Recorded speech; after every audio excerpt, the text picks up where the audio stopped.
There's this Buddhist parable. I've been actually looking a lot more into Buddhism lately, weirdly enough. The Buddha asked one of his students, if a person is struck by an arrow, is it painful? The student nods yes. And then the Buddha asks, if a person is struck by a second arrow, is that even more painful? The student nods again. He's like, yeah, it is. Then Buddha explains, in life, we cannot always control the first arrow. However, the second arrow is our reaction to the first. The second arrow is optional. A lot of suffering that we incur, like Mark Twain, right, said earlier, is optional. It mostly happens in our own mind to things that never actually occur in reality. A useful frame has been like, if it has not occurred yet, I will not worry about it. I used to really obsess about planning out contingencies, and I still sometimes have this tendency.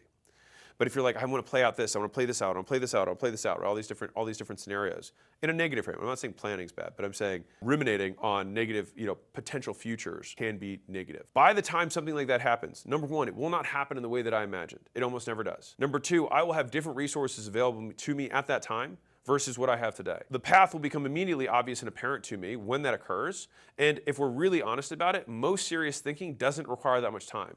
But worrying can take all day and all night. With all that being said, sometimes you have to give yourself a little bit of grace, because in some seasons of life, maintaining is winning.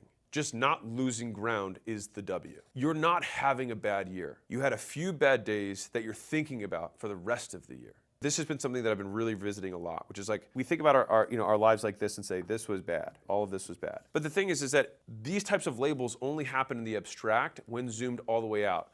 And so the flip side is, when we're making our judgments, we want to zoom in. Because when we look at this line, our days were like this. I might have had a bad moment or another bad moment. And so I can just say, I had these two bad moments, but I had plenty of good times. And so by percentage, I had 85% good, and I had 15% bad. So all in all, not a bad year. And the reason I think this is so important is I will start how I ended, or end how I started, which is the single greatest skill that you can develop for whatever goal that you're trying to achieve in life is the ability to stay in a great mood in the absence of things to be in a great mood about. I hope this helped.